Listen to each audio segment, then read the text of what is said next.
What's up everybody, Commander Sanctum here, and today we have a brand new deck tech using Noctis, Prince of Lucis. Noctis is a 4/3 human noble for 1 white-blue-black that has lifelink, and you may cast artifact spells from your graveyard by paying 3 life in addition to paying their other costs. If you cast a spell this way, that artifact enters with finality counter on it. First off, as those who've played Final Fantasy XV know, this is an extremely flavorful ability, as it's essentially him using the royal arms of previous kings that also happen to drain his life when they hit. So bonus flavor points for this design. For the Magic world, this is quite a powerful ability that may even have some CEDH implications to it. We won't be going quite that hard in this deck tech, but there are still a lot of opportunities for some synergistic advantages using Noctis, such as using low casting cost artifacts and abilities that remove counters from permanents to make sure we can recur them as much as possible. With that, let's get into the card highlights.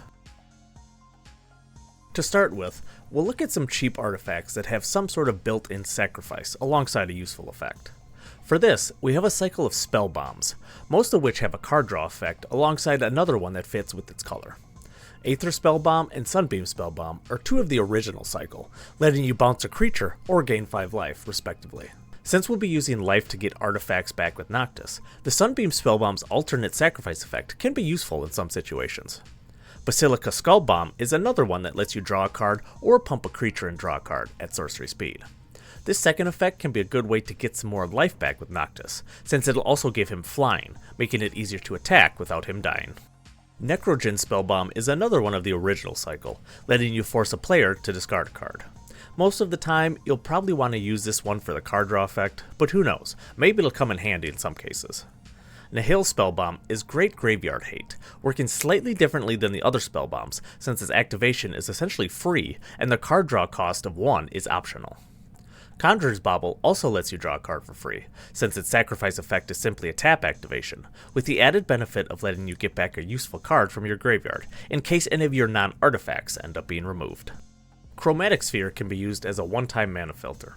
While normally just this ability wouldn't be very useful or noteworthy, it does also let you draw a card, helping you fix your mana and draw for a low cost of 2 mana. The sacrifice also helps work well with Noctis, so it's useful all around. Bottle Gnomes is a great card to help you be able to recast a card over and over without draining all your life, since its own sacrifice effect gains you 3, exactly the amount of life you needed to cast it with Noctis' ability. It is a bit hefty in the mana department since it costs 3, but since we're not trying to infinitely recur it in a single turn, this isn't too big of a deal. Now for some artifacts that cost 0 mana, making for great recursion targets. First up, we have Claws of Gix, which will not only let you sacrifice itself to gain a life, but also let you sacrifice any other permanent as well. If you have any other artifacts with useful enter the battlefield effects, for example, this can be a great way to get them into the graveyard to then recur with Noctis. Tormod's Crypt is more efficient graveyard hate that also happens to cost only 0 mana and have its own sacrifice ability, making it an all-around great card for the deck. The biggest hurdle with recurring these artifacts over and over is the fact that they enter with finality counters on them, meaning if they die again with a counter on it, they'll be exiled instead. Thankfully, there are a few ways to get around this, especially in Esper colors. Perhaps the most efficient way to do this is with Solemnity, which completely prevents counters from being put on artifacts, among other things. Not only does this help with our strategy, it's also an efficient way to hose your opponent's strategies if they're focused on things like +1/+1 counters or sagas. Owaka Traveling Merchant is a great way to both work with our strategy and act as a card draw engine, even if it is only 1 counter and card a turn due to needing to tap him. Hex Parasite can be activated as many times as you have mana, meaning it can remove finality counters from all of our artifacts in a turn, while also making a decently sized attacker if need be. Another way to remove counters is to simply flicker the artifact. Since they will return to the battlefield in their original state, the counter will be removed, meaning they can then go to the graveyard again to be recurred by Noctis.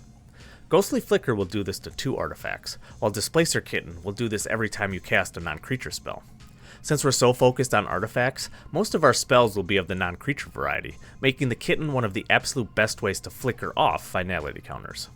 There's also Thief of Blood, which can be a good card to use when you have a ton of reanimated artifacts on the battlefield, since it'll remove them all at once and convert them to +1/+1 counters for the vampire. Again, this also affects opponents' things as well, including planeswalkers, making for a very effective hate card against certain strategies. It is a bit of a non-bow with Solemnity, since it won't be able to get the counters if it's on the battlefield, but it's a good backup card in case the Solemnity gets destroyed. Not all artifacts we'll use have their own sacrifice effects, meaning we'll have to supplement with something else if we want to be able to sacrifice and reanimate them. Krark Clan Ironworks is a well-known example that does this, effectively being the Ashnod's Altar for artifacts, since it'll give us 2 mana for sacrificing one to it. Time Sieve requires sacrificing 5 artifacts at once for the great benefit of taking another turn. The Sieve doesn't even have to be one of the artifacts sacrificed, meaning it can be used as many times as you can sacrifice artifacts to it. While we don't have access to green, we still have some options for ramping out lands thanks to a few different artifacts that synergize well with Noctis. Burnished Heart and Canoptic Wraith can both get us 2 basic lands after sacrificing them, making for great and efficient ramp that we can recur later on if need be. The Wraith is a bit less useful since it gets basic lands based on what you already have in play, but the fact that it's also just a 2/1 unblockable shouldn't be overlooked. Solemn Simulacrum is another great ramp option, and while it doesn't have a built-in sacrifice like the other two, it can draw you a card when it dies, making it an amazing card advantage engine if recurred over and over again by Noctis. Since we'll be casting so many artifacts over the course of the game, we can take advantage of this by using enchantments that create us creature tokens whenever we do so. Efficient Construction makes a 1/1 Thopter every time we cast an artifact, letting us quickly amass an army of flyers to overwhelm an opponent. Maraudin Besieged creates 1/1 ground-based mirrors instead, but also has the option of being an opponent killer with its Phyrexian side. While we'll most likely want to choose Mirren in most cases, especially since we're all about reanimating artifacts and therefore may not have many that stick around in the graveyard, this other option should not be discounted, especially drawn late in the game where we may already have a pretty full graveyard. While attacking with Noctis may help us win some games, we want to make sure we have more effective ways of doing so with our theme. For that, we can use Black Mage's Rod, which will do 1 damage to each opponent whenever we cast a non-creature spell. Since we're so artifact focused, and therefore non-creature focused, this can be a surefire way to get some extra damage in. Same goes for Disciple of the Vault. Even though this one only does it to a single opponent, since we're all about getting artifacts to the graveyard and recurring them, this thing can easily pump out a ton of damage with little effort. My personal favorite is Biotransference, which not only turns all of our creatures into artifacts no matter where they are, but also gives us a 2/2 Necron Warrior whenever we cast an artifact. With our deck strategy, we'll be able to easily create a huge Necron army that can overwhelm our opponents. We also have the more typical artifact win conditions in the Marionette Master and Apprentice. The Marionette Master is almost always going to give you more bang for the buck, since you can fabricate counters onto it to make its power quite a bit larger, but both are very effective ways to get the game over quickly in a deck like this. Since we want to make sure we can churn through as many artifacts as possible, card draw is going to be especially important for our strategy. Thankfully, artifact-based card draw is generally pretty good, so we have quite a few options to choose from. Vidalcan Archmage is the quintessential blue artifact card draw source, since it'll let you draw a card with each cast. Recurring low-cost artifacts with Noctis, which does count as a cast, is a surefire way to draw a ton of cards with this. For actual artifacts that draw cards, we have Baleful Strix and Instant Ramen. The Strix also acts as a great blocker, and since we actively want artifacts to hit the graveyard, this lines up perfectly with our goal. The Ramen is a great way to get back some life after using Noctis' ability a few times, making for another great artifact to recur over and over again.